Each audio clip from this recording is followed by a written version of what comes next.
El Club de los Viernes nace con 7 personas en Asturias, porque se veía que los políticos tenían demasiado poder, que había una vertiente nacional populista que estaba llegando, de hecho ahora el tiempo les ha dado la razón, y de 7 luego fue creciendo hasta tener delegaciones en un montón de países de Latinoamérica y en todas las provincias de España. Y el objetivo básicamente es defender las libertades individuales, apartidista, que no quiere decir apolítico. O sea, nosotros no nos queremos identificar con ningún partido político y por eso creemos también que el Estado tiene demasiado poder y que los políticos han acumulado demasiado poder. Entonces queremos dar la batalla real contra todas las sucursales mediáticas que tiene el poder. Pues nosotros estamos ahí dando la batalla en la trinchera de las ideas, la famosa batalla cultural. Bueno, se ha llegado hasta aquí a la situación política actual, sobre todo por la ambición de una serie de políticos sin escrúpulos. Es decir, cuando no hay un freno, cuando no tienes un cortafuegos moral, por así decirlo, se te permiten ciertas cosas que otro político no podría permitirse. Estamos hablando de Pedro Sánchez, por ejemplo, que no tiene ese tope de decir, bueno, éticamente o mis principios me impiden llegar, no, su única ambición, de hecho, hasta su única ideología, es el poder, el estar 10 minutos más en la Moncloa. Entonces eso le lleva a pactar con Bildu, le lleva a pactar con todos los enemigos del Estado de Derecho, con todos los que quieren violentar nuestra Constitución realmente y que es un objetivo indisimulado. La situación histórica difiere bastante de la del año 36 o de los años 30, del principio de los años 30. Lo que pasa es que hay un caldo de cultivo que es bastante peligroso porque se está intentando volver a esa confrontación y también a ese tipo de cainismo ibérico de que intentan azuzar las más bajas pasiones, siempre volviendo otra vez a la guerra y a ese vocabulario prebélico, sobre todo, de los enemigos, del poder, del pueblo, de ir contra la figura del rey, como se hizo entonces. Han cambiado muchas cosas, pero el Frente Popular sobre todo, no es que sean peligrosos, es que son vividores del Estado. Bueno, Podemos llegaron como regeneradores, pero llegaron ya podridos. Es decir, un partido que viene fundado por Juan Carlos Monedero, fundado por Íñigo Errejón y por Pablo Iglesias, que venían de contrapoder de la Fundación CEPS, de asesorar a todas las satrapías latinoamericanas, ¿no?, del populismo, del socialismo del siglo XXI, es un partido que tiene una matriz corrupta ya, o sea, ya nacen enfangados. ¿Cómo vas a pensar que alguien que fue asesor del chavismo, que alguien que estuvo en las ricotabernas, que básicamente era la marca blanca de Batasuna en Madrid, va a regenerar nada? Lo que ha supuesto para la vida política es una confrontación y sobre todo una crispación y una mala baba y un odio que no existía previamente. Yo creo desde el consenso del 78 y de los pactos de la Moncloa, ahora han llegado a un punto que tienen en común con el nacionalismo, que es que Podemos casi ha fragmentado incluso familias y sitios y grupos de amigos que han decidido no hablar de política. Yo creo que Podemos es un peligro para la democracia en España y además es un peligro incluso para la convivencia de los españoles. Creo que ha enfangado todo demasiado y se vivía mejor antes de la llegada de Podemos. Es el brazo político del socialismo del siglo XXI en Europa, sin duda, es el eurochavismo. Podemos es eso, básicamente, es el chavismo intentado traer a España, y de hecho todas las políticas llevan a eso, el control de los medios de comunicación, el dame a mí los telediarios, el controlar también el poder judicial y luego ya el ataque directamente a la figura del jefe del Estado. El problema es que antes te podían parecer unos tíos más o menos inofensivos. Ahora es que es vicepresidente del gobierno y bueno, no es que tampoco los españoles se hayan vuelto locos y lo hayan votado en masa, realmente en las últimas elecciones Podemos fue cuarta fuerza política. ¿Quién ha metido ahí a esta gentuza? Pedro Sánchez. Yo lo he hecho casi más a culpa a Pedro Sánchez que a Pablo Iglesias, porque a Pablo Iglesias lo ves venir. Pablo Iglesias sabes cómo es, Pablo Iglesias tiene una hemeroteca execrable que cualquiera que puede verlo, cualquiera que tenga YouTube puede verlo. Pedro Sánchez fue más civilino, fue engañando. Yo nunca voy a pactar con Podemos, yo nunca voy a pactar con Bildu, aquí hay líneas rojas. Claro, atacan a la monarquía, atacan a Felipe VI por lo que representa. Felipe VI representa ahora mismo el consenso. O sea, representa que es el rey de todos los españoles independientemente de su ideología. Para implantar la idea que esta gente tiene en su cabeza, para implantar la idea del socialismo siglo XXI, hay que hacer un jaque al rey. El rey sobra, el rey es algo a eliminar. Entonces, cuanto más se le vaya deslegitimando, mejor. Felipe VI salió para defender el orden constitucional en contra del nazismo en Cataluña. Eso no se lo perdonan, ni se lo perdonan en Cataluña, ni se lo perdonan los de Podemos. Ellos quieren una república populista, una república de Frente Popular, una república bolivariana. Incluso han defendido abiertamente la Unión Soviética en el centenario de la Unión Soviética, o reivindicando la RDA alemana, como salía Alberto Garzón con una chaqueta. Claro, cuando tú estás viendo que su mente está al otro lado del muro, pues es que Europa y el mundo lleva muchos años ya al otro lado del muro. Estos todavía no se han enterado que ha caído el muro de Berlín. El nacionalismo es un problema de España desde hace décadas, pero no con este gobierno ni con el anterior, sino con un conjunto de todos los gobiernos, porque siempre se necesitó el nacionalismo para intentar que te aprobaran los presupuestos, o ser socios de gobierno, o que te apoyaran en la investidura. Se ha permitido, y luego es muy complicado, porque cuando alimentas una bestia así como es el nacionalismo, que nunca está saciada, llega a ser tan grande que luego se te va de las manos.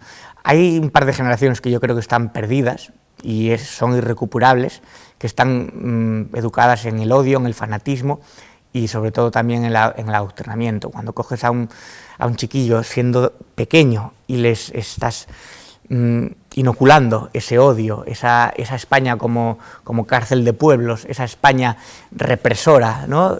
Luego te encuentras con esas cosas, y es que esos chicos ya nacieron en un ambiente puramente nacionalista. El Estado ha ido abandonando.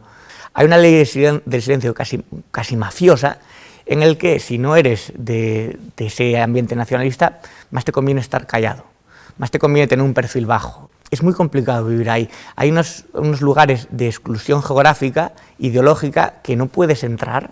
Entonces, se ha permitido por la dejadez de los políticos y porque ha interesado siempre tener a los nacionalistas contentos, pero claro, nunca se van a contentar.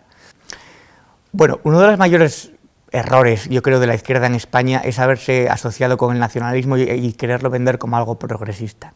El azuzar las identidades, el azuzar el tribalismo, es decir, hay que explicarle a la gente que los derechos son de los ciudadanos, es decir, los derechos de ciudadanos libres e iguales. Entonces, querer hacer de la identidad un hecho diferencial es el mayor error, yo creo, de la izquierda, y que eso la derecha no lo ha sabido aprovechar, porque han intentado vender luego una imagen de España casi centralista y que otra gente puede pensar que estás azuzando el nacionalismo español. No, lo que hay que explicar es que lo que se debe defender son los derechos de ciudadanía. O sea, que una persona es ciudadano español aquí, en Sevilla, en Orense o en Calatayud, en cualquier parte, y que no te pueden privar de tus derechos para votar, de tus derechos para hablar la lengua común.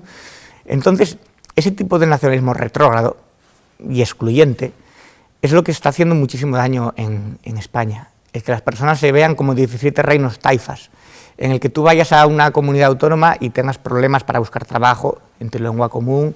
Pero bueno, el nacionalismo es siempre algo segregador y es siempre algo profundamente regresivo. El virus del nacionalismo tiene una puerta de entrada que es la lengua.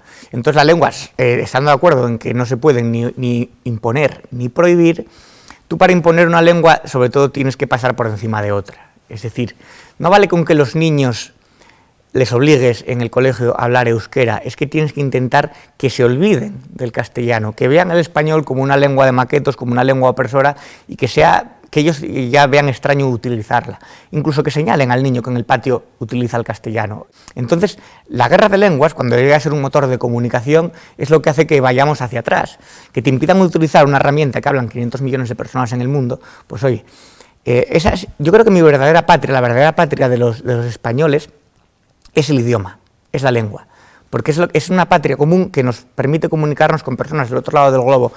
Eso, que te lo quieran robar una serie de personajillos del nacionalismo, pues es bastante frustrante, sobre todo porque defender la lengua común no es ni fascista, ni facha, ni nacionalista.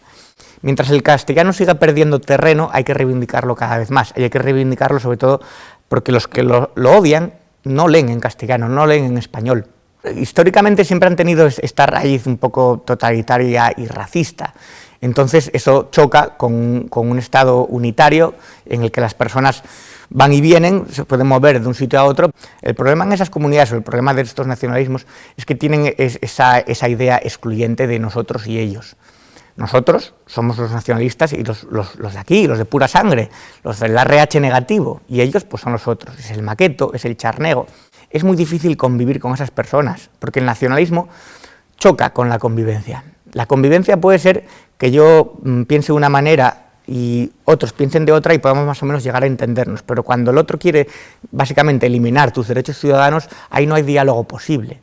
O sea, dejen que en los pueblos del País Vasco la gente pueda ser libre siendo no nacionalista, entonces ya podrá haber diálogo, pero mientras tengan esa visión totalitaria e impositiva, no puedes dialogar nada, porque ellos no están dispuestos a dialogar tampoco contigo, porque para ellos el enemigo es la Constitución y el enemigo es el Estado de Derecho. Bueno, es que querer hacer una memoria oficial es de por sí ya una contradicción y además una injerencia del Estado totalmente insostenible, porque la memoria es la memoria de cada cual. El saber que el maniqueísmo de buenos contra malos es un reduccionismo infantil, es decir, pensar que fue una cosa entre fascismo y antifascismo, entre demócratas y antidemócratas, eso se lo puedes vender a un podemita, se lo puedes vender a un sectario, pero no se lo puedes vender a alguien que se haya interesado. Querer hacer una memoria oficial es que el Estado te diga cómo tienes que pensar respecto al pasado, lo que es tolerable y lo que no es tolerable. Y en realidad eso no es posible más allá de que cada uno tiene herramientas a su alcance hoy en día para luego sacar mis propias conclusiones. No necesito que venga ningún partido político a contarme la guerra civil ahora. Y sobre todo, no necesitamos que rescaten la guerra civil como forma de tirárselas unos a otros a la cabeza. Es bueno conocer la historia, pero no para intentar repetirla, o sea, no para intentar que volvamos otra vez a esas dos Españas. Y todo eso yo creo que es contraproducente, sobre todo porque aviva viejos odios y viejos instintos. Y volver sobre eso es intentar azuzar los sentimientos de la gente, cuando es algo que debería estar simplemente en los libros de historia.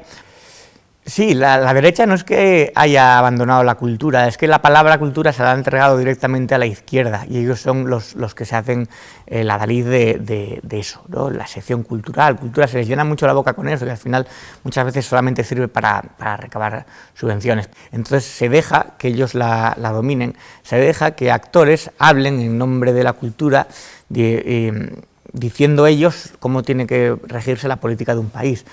Es muy difícil en el mundo de la cultura en España, si eres una voz crítica, por ejemplo, te censuran, no puedes hacer carreras, pero muchos prefieren casi ponerse de perfil o quedarse callados. Las voces que van por libre, el libre pensador, es siempre visto con recelo, es siempre visto como ¿por qué no pasa por el aro?, ¿no? Pero claro, la cultura muchas veces en España simplemente está prostituida.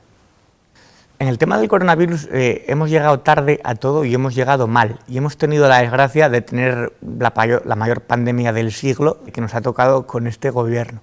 Es decir, con el peor gobierno posible para gestionar esto, sobre todo porque han antepuesto siempre los criterios políticos a los criterios sanitarios. Y eso nos ha costado vidas. Es decir, hay que tener claro que el sectarismo, que la política de trincheras cuesta vidas y que el no haber tomado medidas antes nos está costando vidas. Que luego además aprovecharon el estado de alarma, el mando único, para hacer una serie de políticas para afianzar su poder. O sea, estoy pensando en el primer Consejo de Ministros con España confinada, que Pablo Iglesias intentó nacionalizar, tener el más poder, controlar el CNI. Entonces se ha aprovechado la pandemia para una serie de políticas y una serie de medidas para restringir más las libertades de las personas. El hecho de ser el peor país en Europa y la peor gestión, una de las peores gestiones del mundo, no es casualidad. Tenemos dos pandemias, que es la vírica y la política. Si quieres ver más contenidos de Alto y Claro TV, suscríbete a nuestro canal de YouTube.